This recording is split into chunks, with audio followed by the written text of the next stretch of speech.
darkness. This darkness. Now it grows inside of me. Only one chance for the living. Only.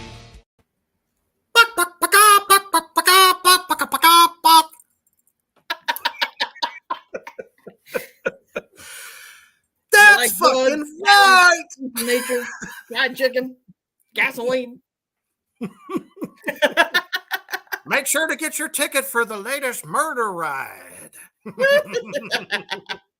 That's right. It's Halloween time. And myself and Mischief are doing a bunch of different makeup tributes. So, hello, Diana. So sorry. And if this bastard over here told me he was dressing up tonight, I would have done something. But it is Lost in translation.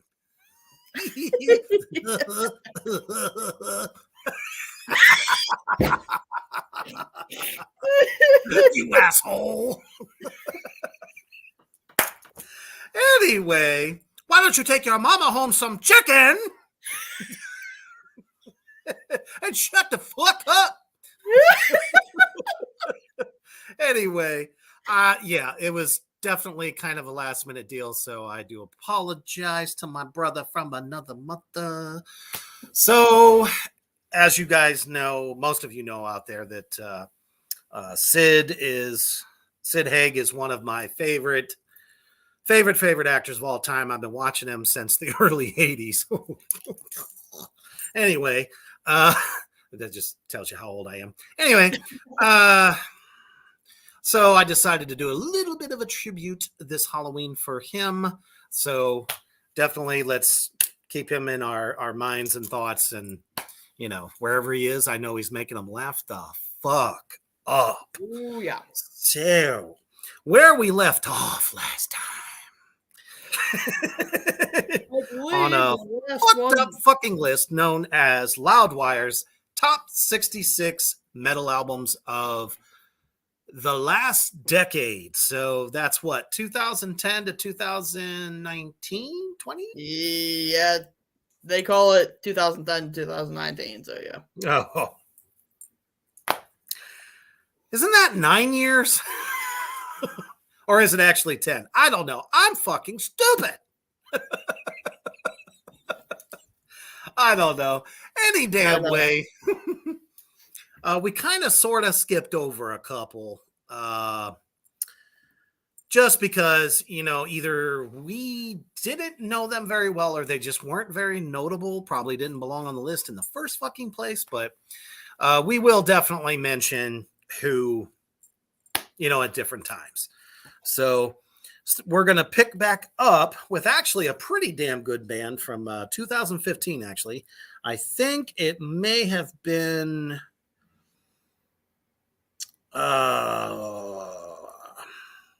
Yep, it was their first record, Fit for an Autopsy. So that would have been their debut to the metal world, and they actually...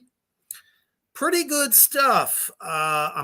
I've heard about them a lot. I've seen them written about a lot, not just Loudwire, but Metal Injection and some other notable other, you know, publications. So obviously there's people that dig them. Pretty good sound, pretty heavy, but still a little too mainstream for the Reaper. Yeah. Reaper Spalding. I mean, I'm so sorry. It says there's no better words to describe Fit for an Autopsy than the title of their 2015 record. What makes this band's song so dark and effective is that there is always a longing for a better future that never seems to come. What did that just tell you about the fucking record? What the fuck does that have to do with the song? Yes! What the hell? Literally told me Jack and shit, and Jack left town. So we know nothing about this record. Now it gets better, folks. Their sound is truly one that feels as though it resides in the depths of hell, filled with despair, wrath, which the listener can feel at their core. Okay. God. I mean, I'm just blown away.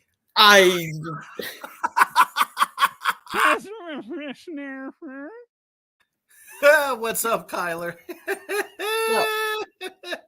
What the fuck did that even tell us about anything?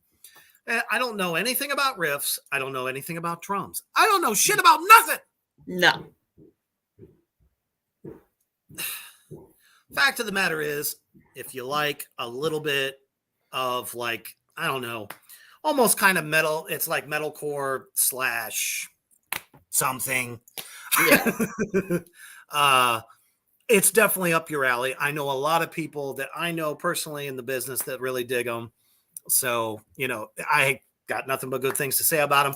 I heard, I think, a couple of tunes, but I don't totally, you know what I mean? Yeah. I don't totally know that much about them, but just enough that I wanted to make sure that in case some of you out there in Three Witches Land happens to dig them, obviously you know why. Here we go. Number 51. One of my favorite.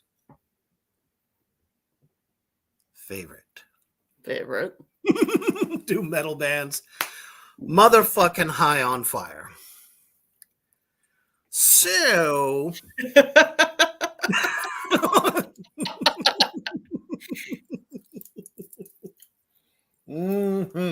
I think you're gonna give John a run for his money, Kyler, making comments like that. Well, I don't know nothing about nothing. I wrote him a map. Something tells me we're gonna fucking do this all night long. I fucking love it. Especially since everybody has said forever that I resemble Captain Spaulding a lot. So every con ever, every whatever we've been to, this last year has definitely been a murder ride. Anyway, so the album that they're referencing is Luminiferous. Luminiferous. Say that 20 fucking times in a row fast. No. I love it. Anyway, it's a great fucking record. And as we can always expect from the great Loudwires, I'm sure they have an action-packed review of this record. Brother Gangis, go for it. All right. Mammoth riffs, gruff vocals, and soulful, intricate solos. We've High on Fire's 7th studio album, Luminimina, unrelents from start to finish with thrashing speed that carries undertones of dark, brooding doom, lending a menacing edge at times. This is the record that both channels the spirit of Motorhead as well as Black Sabbath, making it a highlight of High on Fire's career. I think that last sentence was about all we could have got to describe anything about fucking High on Fire. If you dig Doom, let me tell you, this is definitely the band for you. But they're not your traditional Doom. They have a lot of like the slow, the stonerific fuzz riffs, for sure. But they do kind of like give you heavier, like faster tempos and stuff like that. Because, you know, usually your typical Doom is, you know, you smoke a shit fucking ton of pot and, you know, just kind of lay back and deal with the waves, man. So other than that, this review fucking stunk because it really didn't tell you shit about the album. And another, God damn it. Fucking Beeb Central on that one. Legend. Do you want this one also? Or do you want me to take it? This next band is you can do it, brother. Amazingly awesome. Yes, they are. As you know, we are huge doom metal fans here at Three Witches Land, so we could not help and hope that Uncle Acid and the Deadbeats would actually be on this fucking list. Fucking love them. They are so bluesy Yeah. fuzz rock slash. It sounded like they literally plucked themselves out of 1970 fucking 2. That's what they sound like. Ain't a joke here, folks. Ain't we funny? Don't we make you laugh? Son, look around. Would anything here surprise me? I could do this all day long. Anyway, back to this snort. God damn this it, Reaper. fucking shit-tastic, disgusting list of pure pukedom. Uncle Acid and the Deadbeats. The album is Wasteland. Now, I don't know if you have, Gangis, but I've seen them live, and guess what? No. Literally replicates the entire album, note for note, sound for sound, voice, whole 9 yards. Damn. When it comes to fuzzy psychedelia and creepy 1970s nostalgia, hello. Yeah. Uncle Acid are the kings. Wasteland, their shortest, because we needed to know how long the goddamn record is. Legit. The shortest record to date sees a slight departure in their typical themes of drugs, cults, and murder.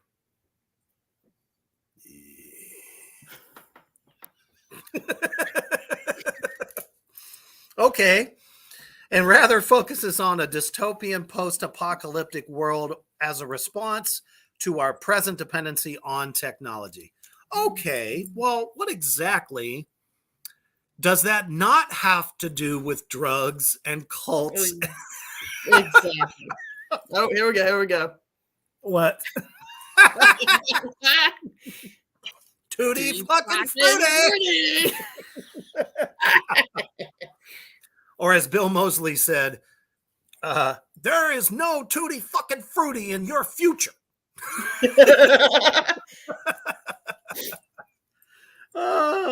Anyway, their lyrical direction wasn't the only change, as the music shifted into a more straightforward and serious sound. Despite the album's brevity, there is still an apparent uptick in riffs, making Wasteland all the more memorable. An uptick! Wait a minute. I don't have any teaks. What the fuck does that have to do with the record? What the fuck does that even mean? Let me tell you something out there in Three Witches Land and everybody out in the awesome comment section. Seriously, if you've heard Uncle Acid and the Deadbeats before, you know that their sound is their sound. They fucking rock every goddamn time. And if you like heavy psych sounds, you know, shit.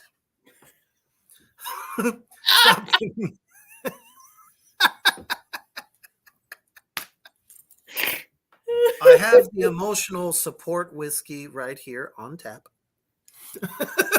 So no beers, please. Golf clap of doom.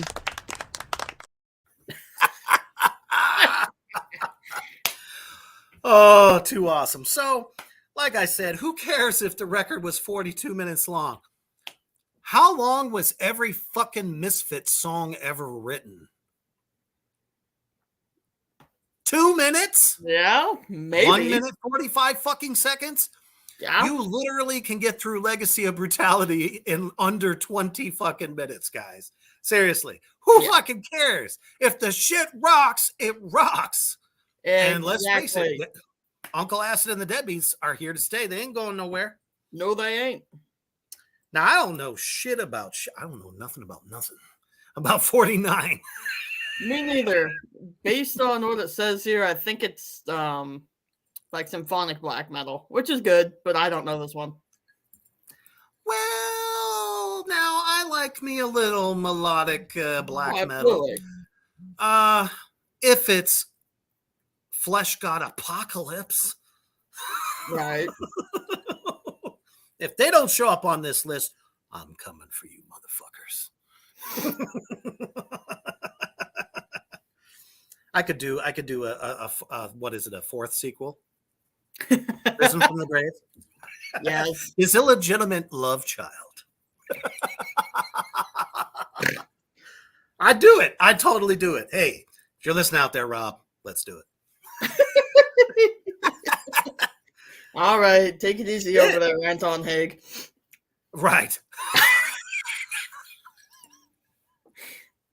You're killing me. All right. Yeah, you got me. You got me. I don't know shit about 48 either. Nope, me neither. Anybody out there in Three Witches Land ever heard of Zeal and Ardor? What the fuck is that album title? Stranger Fruit?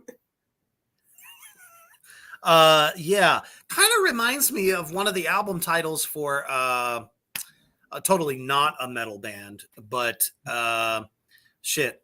My Life with the Thrill Kill Cult.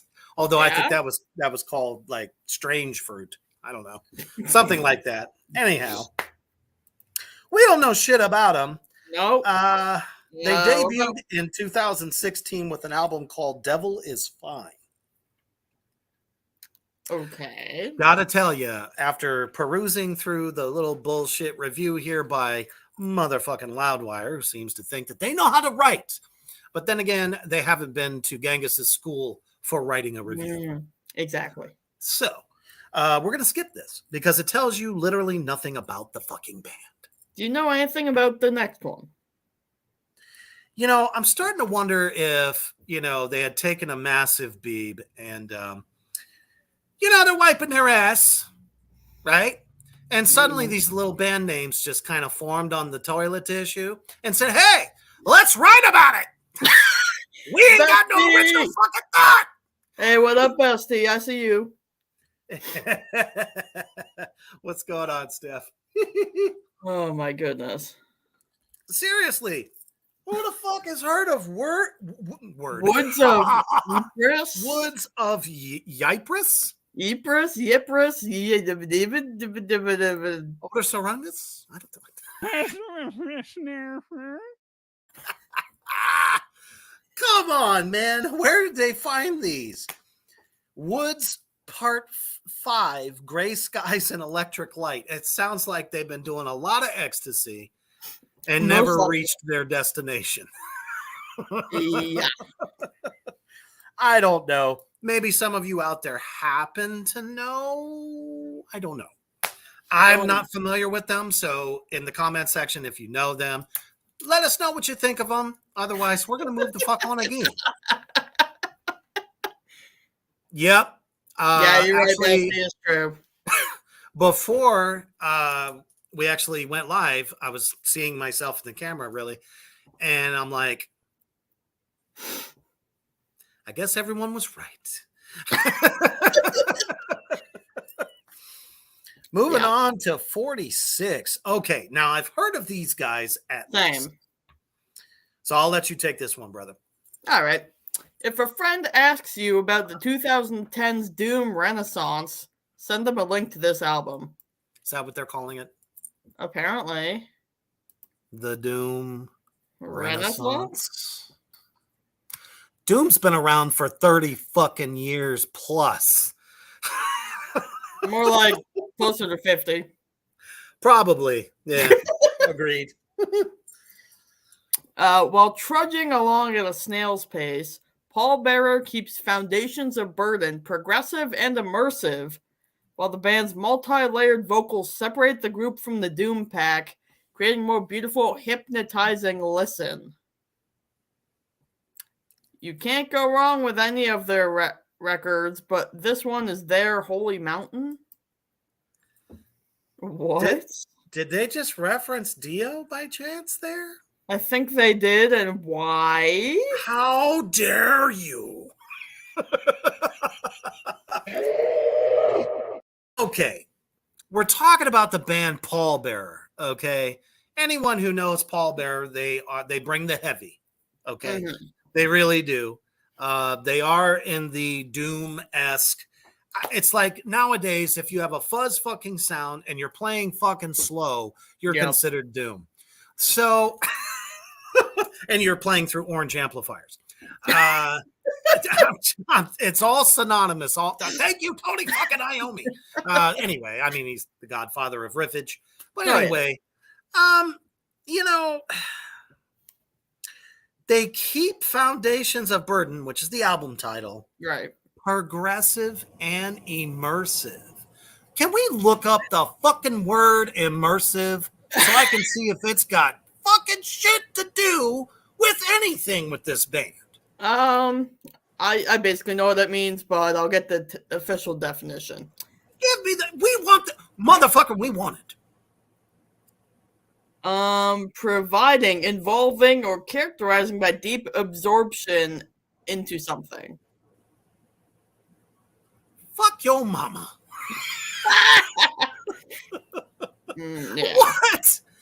They use this word to describe the sound of this record. Immersive. I do not think that word Get means immersive yourself right the fuck out the front goddamn window. Fuck your sister. Oh my goodness. Let's fucking move on to number 45. Can we get a doom counter for this? Yeah, I tell you what, I'd be drunk as a motherfucking skunk right now if that was the case. Because they seem to think everybody is just part of this big doom wave that's been around since 1969, bitches. Damn. Exactly. Come on, this ain't nothing new. You want this next one, brother? Okay. I only give that to you because I really want the one after that. Okay, that's cool. That's cool. Shit. We're talking about a band that has been out since the 90s, guys. The 90s. And they're just now being put on an all-time, well, not all-time, but the last decade. You can't tell me you ain't never heard of Ice-T. And you can't tell me that you never heard that first Body Count record. Exactly. That was some of the most aggressive fucking hardcore music. Hardcore. Yeah. We're talking about at the height of the explosion of hardcore in this country. Body Count was on the fucking front lines with them. Exactly. They've been around for 30 goddamn fucking years or better. Shit. And you finally put them on. And at number 45, fuck y'all for that. That's some bullshit. Anyway, I just love how brilliant writing yet again. You know, there's different initials after all these, but I really think they all have JD-itis. I'm telling you, they've all been sucking that crank for and a bunch of How's Your Fathers at least a good dozen times because every time we read it, it just keeps getting funnier. Exactly. And no smarter than sticking our heads in a toilet. So, beloved street tough actor Ice-T put his old school hardcore and metal roots on full display with this explosive 2017 release. At least they had the balls to basically let you know that these guys have been around a long time without saying it. Yeah. Bloodlust, produced by the prolific and highly influential Will Pukeny, is what I would like to call him, because who fucking cares who fucking produced the record? Nobody needs to know about that. No. I got news for you. Bands are not only as good as their producer, they're only as good as fucking musicians if they have talent. Agreed. Is aggressively clear and fiery reflection of the times. Here we go. Institutional and cultural problems such as racism and police brutality are by no means new problems in America, but the recent rise of... I'm not even getting it. Fuck's sake. I'm not fucking touching that. Okay, No. folks. How many of you were around when NWA came out? I was. What Loved year it. was that? I don't remember. I still love it. The fucking 80s, man. The late 80s. I was not. But I understand. But anyways, there have been influential bands, not even just bands, but even just like I said, like NWA, masters of fucking rap. Yeah. This is not the first time that a body count record was about what was going on in neighborhoods across America and everything else, all that other stuff we don't need to talk about. Yeah. Man, you didn't tell us anything we don't already know about body count, other than you should have been saying how much the album kicks ass. Their lead guitarist has some of the catchiest fucking riffage. And man, the drummer that backs up that band, shit. Yeah. It is funkalicious. I'm serious, man. Fuck. At least they made it in modern times, I guess. But, like I said, we're talking about a band that is celebrated since the 90s. Yeah. So if you just caught on to body count, go back and get that first record. I'm talking about the first one. Because once you listen to that, it's going to set the tone for every album that they did after that, and you're just going to fucking love it. In that short of a time, I managed to summarize this great band, and once again, Loudwire, you suck. Yep, I think we need to let our buddy out of his cage. What do you think? I definitely believe so, because they managed to. It just seemed like they felt like they had to mention them. Yep. Instead of really digging what they've done in their career. So let the beast out.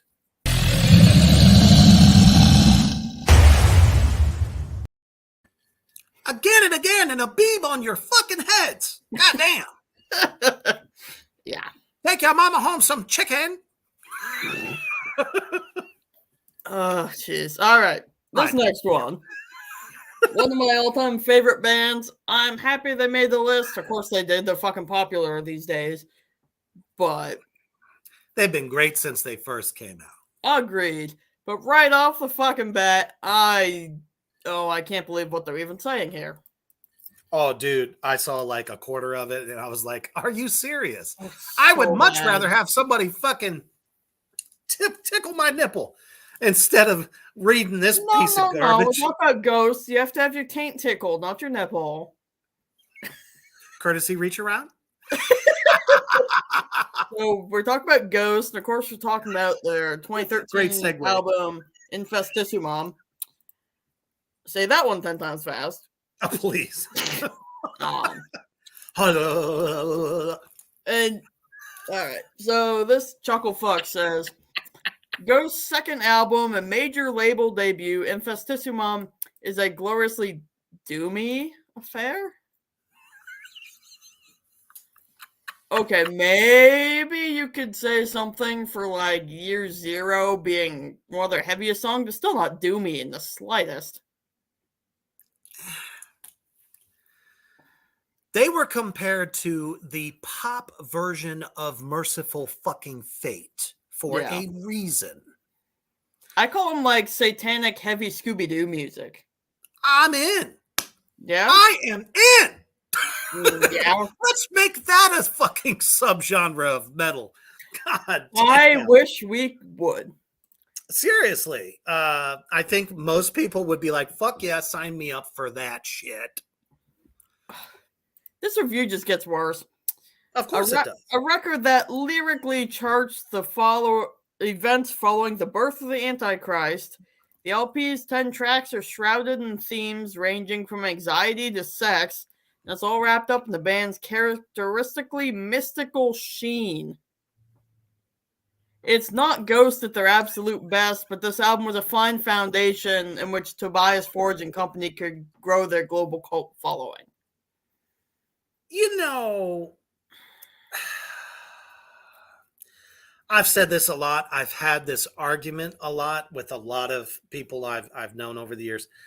Everyone says first record was great. It was heavy, but that second record just didn't hold up. Now, what did we say about artists if they're not growing? Then they're not really artists. They're not really, a lot of people say, oh, well, a band that suddenly got onto a major label is now being like the strings pulled. Are you fucking kidding me? Tobias Forge lives, breathes, and sleeps everything he fucking says. Exactly. He's the real deal. Just that's why they compare him to King Diamond all the time. Oh, for sure. They're the only two Satanists, real Satanists, I may add, in the business that have no problem telling you, and it doesn't matter if it's super fast, loud, and thrashing and heavy, or if it's moderately heavy and it's a song you can bop to, you just don't realize that we're praising old great goat Lucifer. Well, I hate it when they do that. I know. It's like, oh no, if somebody from the underground suddenly becomes a major label act, the record company owns what they're doing. And it's like, motherfucker, really? They built that shit. Exactly. God.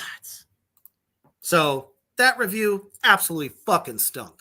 Absolutely horrible. Ooh, number 43. I like it. But before we do that, let us take a quick commercial break to our wonderful brother across the seas. If you love horror apparel, and he's got a lot of really good band ambassador groups, check out Poison Valley Clothing.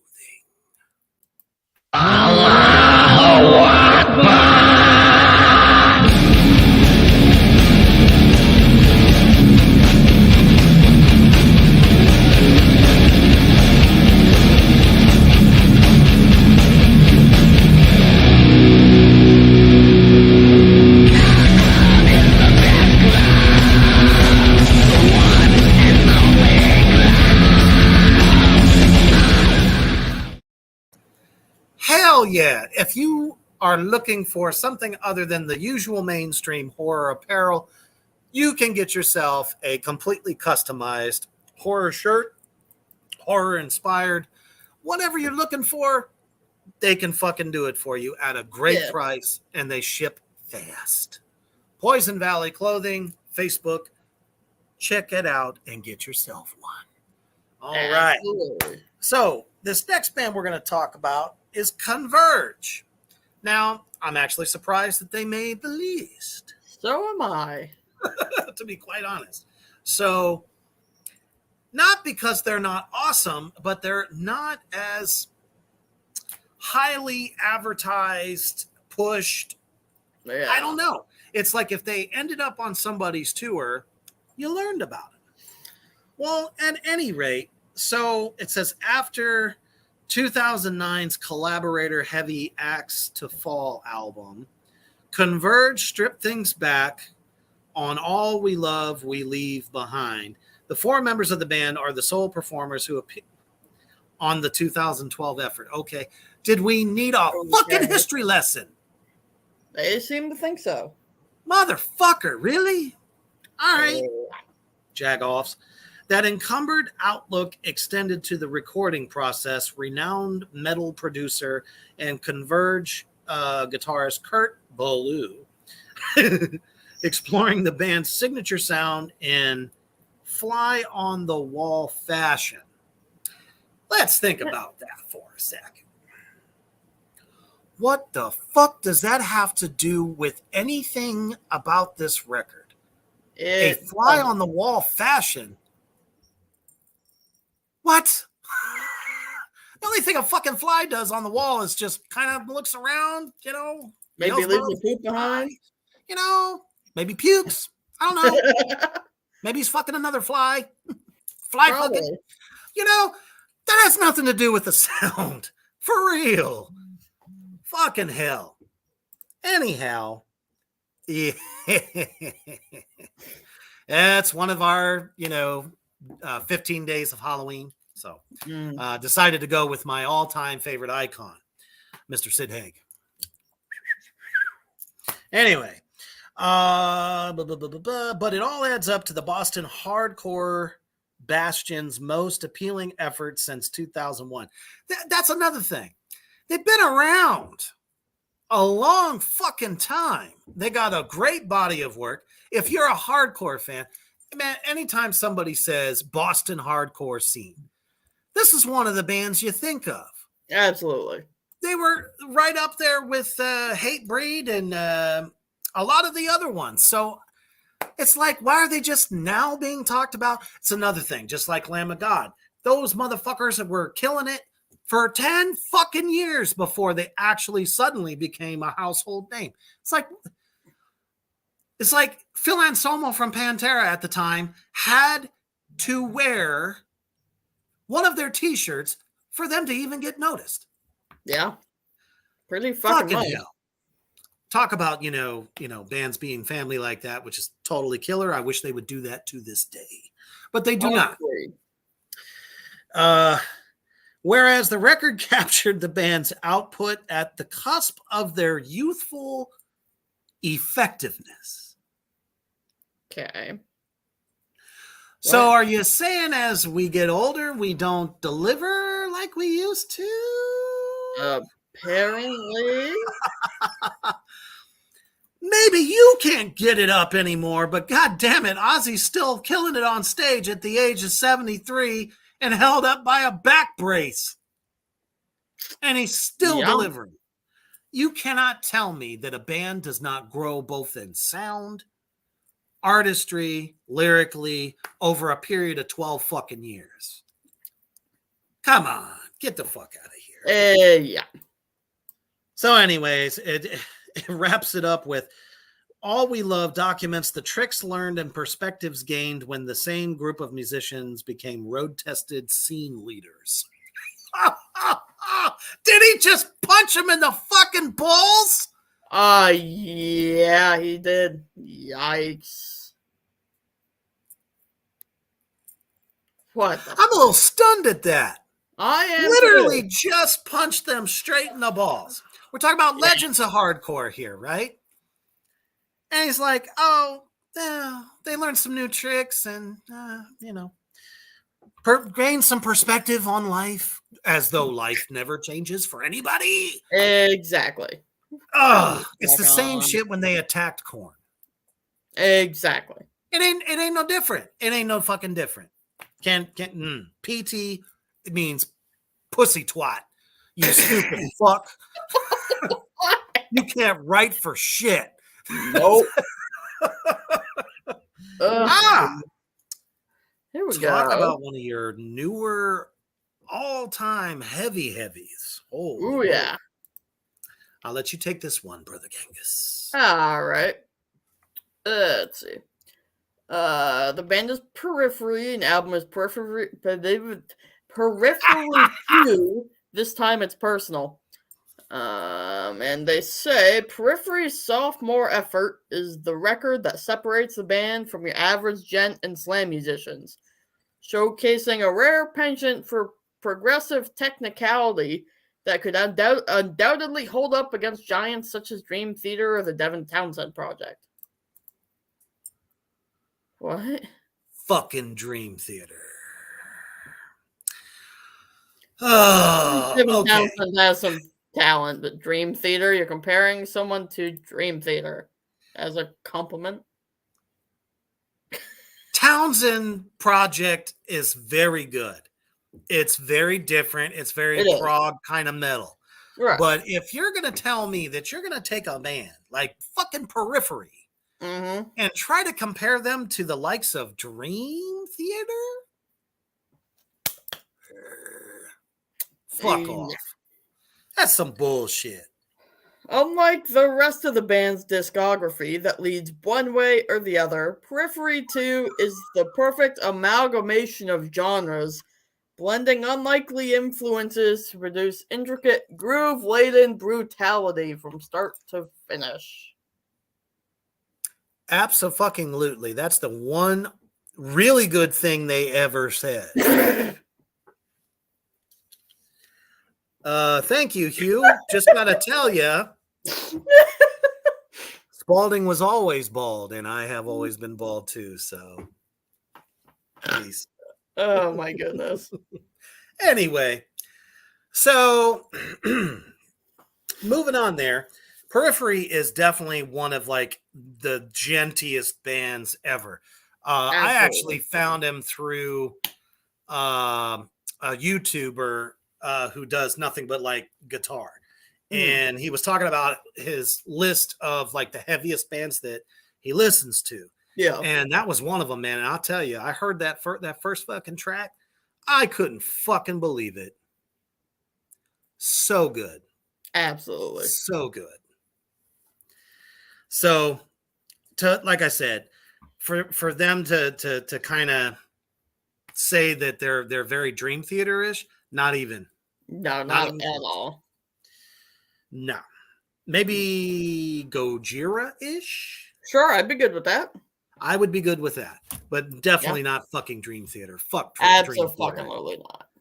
Fucking assholes. Overrated. Look at number 41. Okay. All right. No. You know, sure, they've got some talent. Sure, I suppose you can call it metal. I just don't dig it. They're the backup band. Let me go that far. And Brother Gangis is talking about baby metal. All right. 3 pint-sized girls who actually have, in my opinion, I mean, I don't know what they're saying, but their singing voices are very fucking good. Do I think it should have been metal? No. I just don't know. It's not anything against. I love female fronted bands, right? In this moment, shit. Them. At this point, pick your favorite because there's a lot of them. That there is. Arch Enemy will always be my favorite all time. That's just me, but it just sometimes, I mean, it's a big show. It's a big production. They are like acrobats that sing. Yeah. And like I said, beautiful fucking voices. But I don't think it necessarily works in the in the realm of metal. No, not. But they have earned their place. I mean, to say. If they get props from Rob Zombie, he can't be totally wrong, can he? But well, it's like I said, I don't even totally hate it. I just don't necessarily know if it works. I don't as know. A listener. And it's okay, but I never go out of my way to listen to them. I feel it. They're not for everybody. No. Everybody out there in Three Witches Land, baby metal is definitely not for everybody. So let us move on. I don't know how you feel about this band. They're okay. Sadly, it's a band that I could take them or leave them. Yeah. They've been around a very long time. That is true. The Devil Wears Prada. Now, when they first came out, they were very, very, very popular. They were on a lot of really good tours with like Shadows Fall and some other bands right around the time, let's say, Devil Driver first fucking started. And they were everywhere. Every package tour, they were a supporting act. So, I mean, in those early days, I mean, it wasn't bad. It's just that a lot of these bands sounded the same. Yeah. A lot of people say that about metalcore. Nothing against metalcore, but in this case, they were one of those that just kind of fell to the wayside.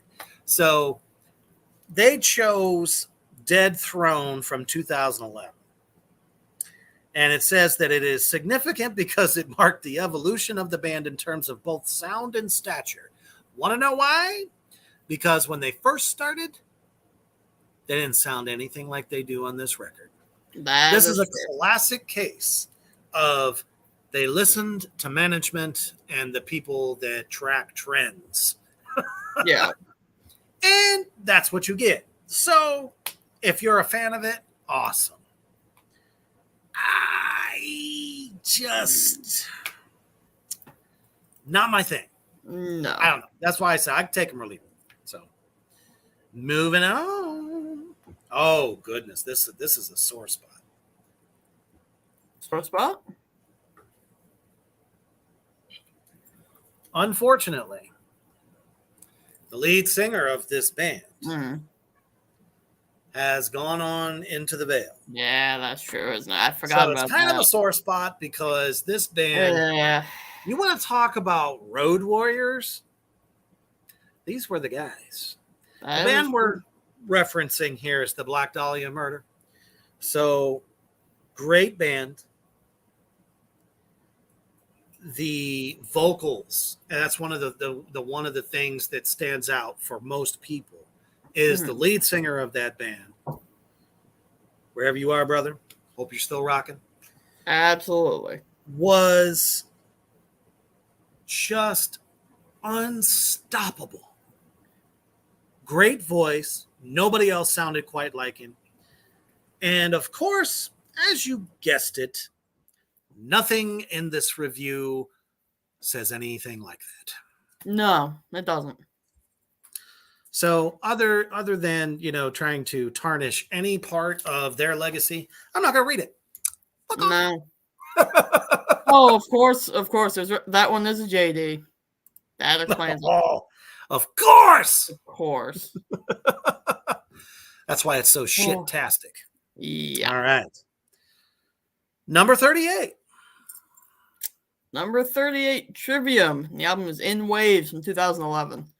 I'm familiar with the band, but I don't think I know that record off the top of my head. I've heard a couple of cuts off of it years ago, so I can't really say too much. Yeah. But for sure, though, they are still here. Yeah. They were another one of those bands that you thought was going to fall off. They were, for sure. Because, again, it's just like any other decade of metal music. Whatever's hot is what they push. Whatever was hot for a second kind of gets, just like they did with all the alternative music and the grunge era and all that stupid shit. So here we go. It's simply impossible to discuss great metal of the 2010s and not spotlight Trivium, one of the greatest and most popular metal bands of our time.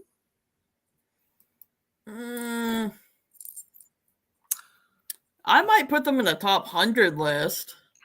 Top 100 list, sure. Do I think they belong this high up on the list, though? No. That's like putting Rob Zombie at number 66, and not just for a gag. You know what I mean? Exactly. It's like, what the hell are you talking about? Yeah. Trivium, everyone knows the name. Yeah. People listened to them when they first came out. But like I said, they were one of them bands. You never saw them on an Ozfest. No. You never saw them even on Knotfest. No, you didn't. So how can they say in this case that Trivium is one of the most popular metal bands of our time? And it sounds like a bit of dick riding here. Complete garbage. Trivium are responsible for writing many of the songs that metalheads everywhere instantly know. Disagree. Absolutely disagree. Marilyn Manson, Rob Zombie, Typo Negative, Danzig. And just for funsies, Ozzy Osbourne. Yeah. Come on, man. I can't name a single Trivium song. I'm sure, and I hope I'm not, stepping on anybody's dick or anything. If you like the band, you love the band, that's great.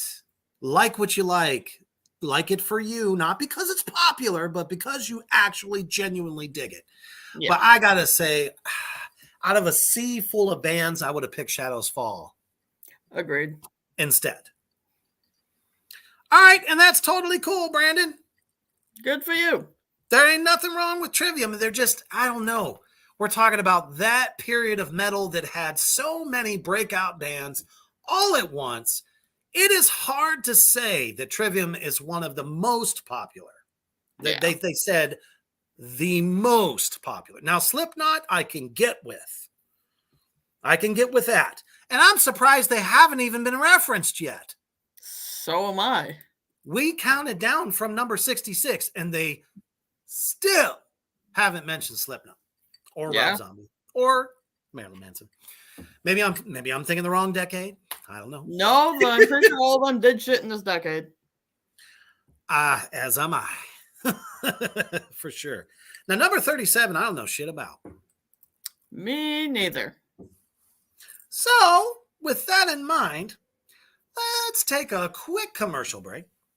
To one of, especially since spooky season is so happening right now, even though that it's spooky for us all year round, not just on the holidays, but to our good friend over at Desaia's Creep Shop.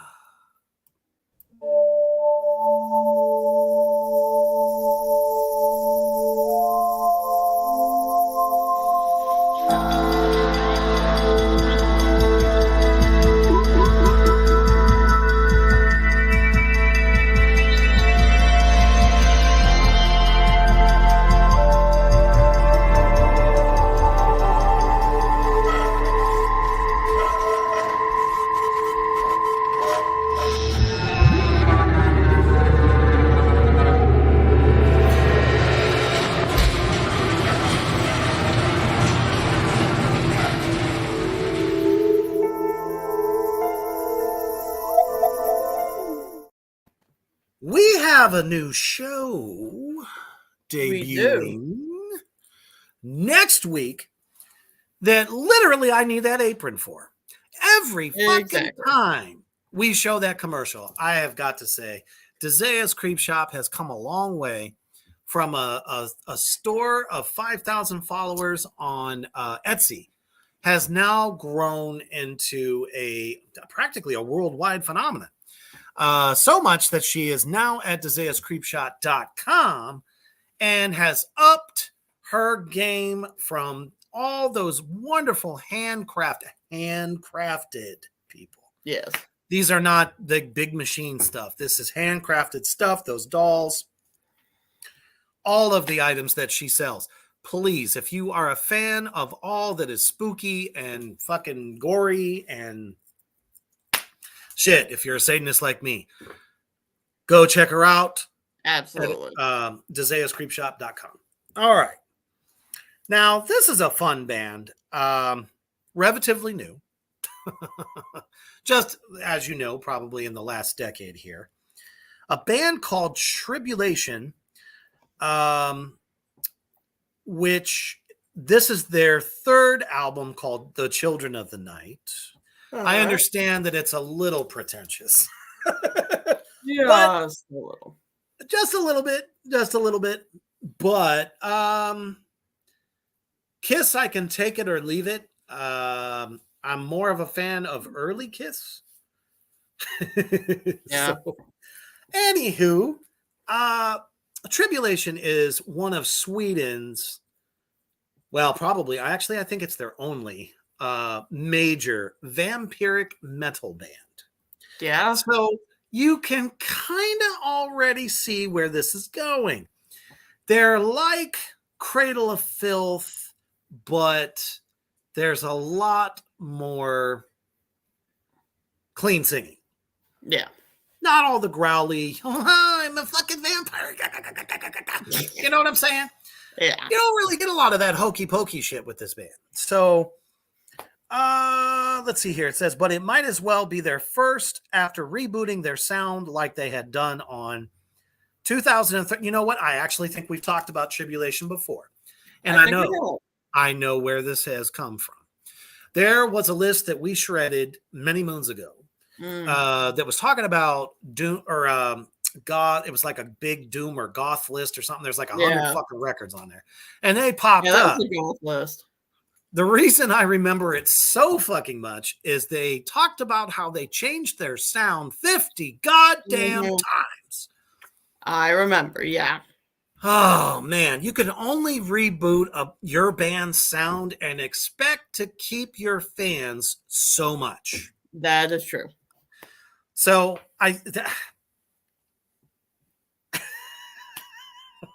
okay, let me go ahead and get some more introspection here. To put it simply, think of this album as the evil twin of Ghost. Ghost is evil, though. What? That's what I was going to say. I mean, Ghost is singing about all things that is wonderfully, Satanly great. Mm-hmm. How much eviler can you go? I don't know. Before you step into the realm of fucking black metal, which love my black metal. Oh, yeah. You can't beat Dimmu Borgir or any of those, fucking greats of that genre. With flashes of goth rock and cobweb covered classic heavy metal. My goodness. I could barely get through that. Say that 7 times fast and I'll buy you a beer. Because I sure as fuck can't do it. Tribulation takes a darker approach, retaining throaty, gravelly vocals, like I said. They're more clean versus the screaming. So if you like to adorn fucking goth apparel and tight leather pants and, bullet fucking, can't even say the word, belts, and everything that is chains and spiky, and you like to put in the fangs, well, this is probably the band for you. Yeah. But the thing is, vampires have always been cool. It did not take a metal band to do it. Exactly. Cradle of Filth, typo negative. They're acting like this is the first fucking band to do this. No, not at all. And you couldn't even pick up one of Peter Steele's balls. And you call yourselves vampires. Yeah. Fuck off! Agreed. Anyways, it says, thanks for making vampires cool again, fellas. JD. Really? JD, you fucking suck. I'll tell you. Well, we have a question here. Brandon wants to know what our favorite band is. That is so difficult. For you. It is for me, yes. Yeah. It very much is because I am a lover of all different types of genres. I mean, I am too, but I gotta go my boys Moonspell. Best band, without a doubt. And should be on this list. They put out 3 albums in the 2010s. Come on.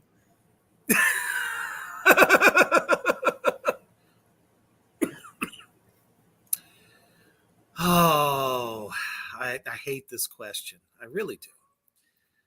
But when it all comes down to it, my all-time number 1 favorite band above all different genres, doesn't matter. If I have to say there's one band that really gets me, Black Sabbath. God damn it. Abso-fucking-lutely, brother. They were the reason I got in the metal business in the first place. They were the reason I picked up my first pair of drumsticks. Here I am, 36 years later, still beating the skins and touring and all that fun stuff. There just hasn't really been anyone to top that 10-year legacy of those albums with Ozzy. Don't get me wrong. I still like the Ronnie James Dio stuff. But nothing beats those first 10 years, in my opinion, as far as creativity. So we've reached the hour mark and we've reached 35. Do we do it or save it for another time? Let's just save it. Okay. As if the rhetoric of all these reviews didn't make you sick, throw up, or take a big shit somewhere, already we'll save you the trouble of having to clean it up by saving it for the next edition.